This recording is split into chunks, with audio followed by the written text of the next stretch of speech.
Hare Krishna to everyone. आज देखेंगे हम ह्यूमन डिजीज। आज हम किस टॉपिक पे बात करेंगे? ह्यूमन डिजीज पे, ठीक है। जो कि ये टॉपिक आरबी, एनटीपीसी, बिहार दरोगा, ग्रुप डी, जो भी जनरल कंपटीशन है उसमें यहाँ से एक क्वेश्चन आने की संभावना बहुत ज़्यादा है, ठीक है। तो इसमें ये आज पहला लेक्चर है, पहला वीडियो है। इसमें और भी आगे वीडियो देखेंगे, ठीक है। तो आज देखेंगे मानव रोग। देखेंगे मानव रोग क्या है? ह्यूमन डिजीज, मानव रोग। मानव रोग जो है दो प्रकार के होते हैं, ठीक है। एक होगा क्या, जन्मजात, और दूसरा क्या होगा, उपार्जित। मानव रोग को दो भागों में बांटा गया है, एक जन्मजात, एक उपार्जित। जन्मजात का मतलब हुआ जो पैदा जन्म हुआ उसको पहले से वो डिजीज है, तो क्या हो गया जन्मजात। उसको बोलते हैं हेरिडिटरी डिजीज। वो डिजीज कहाँ से आया उसके अंदर? हो सकता है उसके माता पिता में हो पहले से, या तो माता में हो या तो पिता में हो, या दोनों में हो सकता है वो डिजीज। तो उसके बच्चे में होने की संभावना ज्यादा हो जाएगा, तो वैसे डिजीज को क्या बोलेंगे? जन्मजात। और एक होता है डिजीज उपार्जित। अगर बच्चा जन्म हो गया, बड़ा हो गया, मतलब जन्म होने के बाद अगर उसको कोई डिजीज हो रहा है, उसको क्या बोलेंगे? उपार्जित, ठीक है, उसको बोलेंगे उपार्जित। तो अब देखो, जो जन्मजात डिजीज है, जन्मजात जो बीमारी है, ठीक है, रोग है, उसमें कुछ उदाहरण देख लेते हैं। जैसे हेमोफीलिया, वर्णदता, थैलेसीमिया, ठीक है। कभी कभी लोग ये जो एक इधर है टीबी, टीबी को कोई क्या बोलता है कि वो जन्मजात होता है, ऐसा नहीं होता, ठीक, टीबी नहीं है जन्मजात। तो कौन कौन सा एग्जाम्पल हो गया? हेमोफीलिया, वर्णदता, थैलेसीमिया। ये किसका उदाहरण है? जन्मजात रोग का, ठीक है। ऑब्जेक्टिव क्वेश्चन में आएगा which of the following is hereditary disease, उसमें 4 नाम दे देगा, तो उसे पहचानना है। इसलिए नाम भी याद रखना बहुत जरूरी है उदाहरण के साथ, कि कौन सा डिजीज कौन से कारण के कारण होता है। जन्मजात डिजीज, जन्मजात रोग कौन कौन से है बताओ जरा? हेमोफीलिया, वर्णदता और थैलेसीमिया। कौन कौन से है जन्मजात? हेमोफीलिया, वर्णदता, थैलेसीमिया, ठीक। और एक होता है उपार्जित। उपार्जित होगा कोई भी बीमारी, अगर बच्चा जन्म हो गया है, इस संसार में आ गया, उसको अगर कोई बीमारी बाद में हो, उसको दो तरह से होगा। या तो उसको खुद अपने आप हो गया, उसके शरीर के अंदर खुद अपने आप डिस्टर्बेंस आ गया, तो वो डिजीज डेवलप हो गया।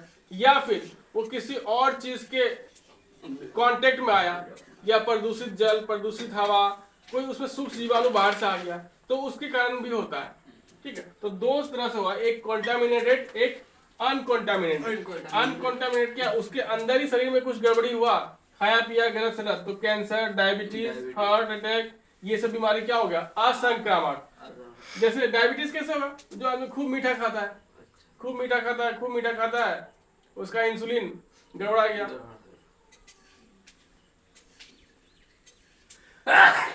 हरे कृष्णा, तो उसको कौन सा बीमारी होगा? डायबिटीज, कैंसर, हार्ट अटैक, ये सब बीमारी क्या है?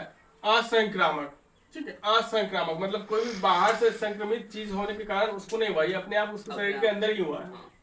ये क्या हुआ? असंक्रामक। मतलब कोई जो सूक्ष्म जीव है, बैक्टीरिया है, वायरस है, फंगस है, अलगी है, कुछ भी बाहर से चीज, कुछ भी सूक्ष्म जीव आके उसके अंदर बीमारी नहीं उत्पन्न किया है, तो वो क्या हो गया? अनकंटामिनेटेड। वो खुद अपने अंदर खान पान, अपने अंदर गलत खान पान के आदत से ही उसके अंदर कोई बीमारी हो गया है, गलत हैबिट के कारण ही उसके अंदर कोई बीमारी हो गया है, तो वो क्या होगा? असंक्रामक। और कैंसर कैसा है? असंक्रामक। डायबिटीज कैसा है? असंक्रामक। हार्ट अटैक, ये सब उसके अंदर होगा, ठीक। अब बात करते हैं संक्रामक रोग की। संक्रामक रोग की इसको बोलते हैं कॉन्टामिनेटेड डिजीज। संक्रामक रोग किस किस के कारण होगा? जीवाणु है, विषाणु है, कवक है, प्रोटोजोआ है, कृमि है, आदि से होने वाले रोगों को क्या बोलते हैं? संक्रामक रोग। संक्रामक रोग, ठीक। संक्रामक रोग यानी बाहरी किसी भी चीज से तुम्हारा शरीर प्रभावित होगा, और तुम्हारा शरीर का जो मेन फंक्शन है, जो कार्य है, वो ठीक से नहीं कर पाएगा, तो उस तरह से जो बीमारी होगा, जो रोग उत्पन्न होगा, उसको क्या बोलेंगे? संक्रामक रोग, ठीक है। अब इसमें से आज हम देखेंगे एक सिर्फ जीवाणु, जो है जीवाणु, इसको बोलते हैं बैक्टीरिया, इससे कौन कौन से रोग होते हैं, और इसकी याद करने का ट्रिक भी देखेंगे, जो कि एग्जाम में पूछ देता है कि 4 ऑप्शन देगा, बोलेगा कि इसमें से कौन से रोग जीवाणु से उत्पन्न होने वाले हैं, जीवाणु के कारण होते हैं। तो हमको याद रहेगा तब ना हम उसमें अलग अलग कर पाएंगे, ठीक है। तो आज देखेंगे जीवाणु से उत्पन्न होने वाले या फिर जीवाणु के द्वारा होने वाले बीमारी या रोग, ठीक है। तो जीवाणु के द्वारा होने वाले रोग कौन कौन से हैं, इसका ट्रिक क्या है, पंडित का टिक न्यू है, ठीक है। अब देखो, पो से क्या हो गया, प्लेग, दो से क्या हो गया, डिप्थीरिया, त से क्या हो गया, तपेदिक, क से क्या हो गया, काला खांसी, टी से क्या हुआ, टिटनस, न्यू से क्या हुआ, निमोनिया, है से क्या हुआ, हैजा, ठीक है। तो इस तरह से नाम याद करना ट्रिक से ज्यादा इंपॉर्टेंट है, क्योंकि आगे जाके हम देखेंगे क्या विषाणु के कारण भी 6-7 रोग हो रहा है, कवक के कारण भी 6-7 रोग हो रहा है, प्रोटोजोआ के कारण। अब हम नामों में उलझ जाएंगे, ठीक है, नामों में उलझ जाएंगे कि कौन सा रोग किस सूक्ष्म जीव के कारण हो पा रहा है। तो इसलिए नाम याद रखना बहुत इंपॉर्टेंट है, ठीक है। तो एक बार फिर से इसको रिपीट करो, पंडित का टिक न्यू है। तो प से प्लेग, ड से डिप्थीरिया, त से तपेदिक, क से काला खांसी, ट से टिटनस, न्यू से निमोनिया, है से हैजा, ठीक है। तो इस तरह से क्या हुआ, ट्रिक याद हो गया। ये किसके कारण हो गया, जीवाणु के कारण, जीवाणु के कारण होने वाले रोग। ये सभी किसके कारण है, जीवाणु यानी बैक्टीरिया, बैक्टीरिया से होने वाले रोग।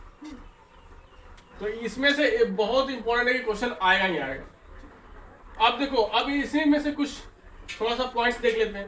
जैसे डिप्थीरिया से प्रभावित होने वाले अंग कौन से हैं, श्वसन नली। डिप्थीरिया से प्रभावित होने वाले अंग कौन से हैं, श्वसन नली। श्वसन नली ग्रसित हो जाता है, प्रभावित हो जाता है जब किसी को क्या होगा, डिप्थीरिया होगा। और डिप्थीरिया से बचाव के लिए कौन सा टीका लगाया जाता है, डीपीटी का।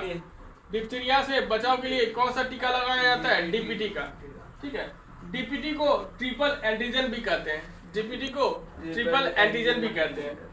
नेक्स्ट से देखो थोड़ा, टिटनस। टिटनस से बचने के लिए एटीएस का टीका लगाया जाता है। टिटनस से बचने के लिए एटीएस का टीका लगाया जाता है। एटीएस का फुल फॉर्म क्या हुआ, एंटी टेटवेट सीरम। एटीएस का फुल फॉर्म क्या हुआ, एंटी टेटवेट सीरम, एंटी टेटवेट सीरम, ठीक।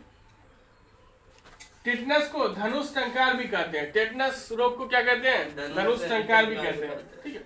सर्वप्रथम टीके की खोज किसने किया, एडवर्ड जेनर। सर्वप्रथम टीके का खोज किसने किया, एडवर्ड जेनर ने। इन्होंने चेचक के टीके की खोज की। इन्होंने, एडवर्ड जेनर ने किस रोग की टीके की खोज की, चेचक। तो बोले, क्वेश्चन आया कि चेचक के रोग के टीके की खोज किसने किया, एडवर्ड जेनर ने, एडवर्ड जेनर ने, ठीक है।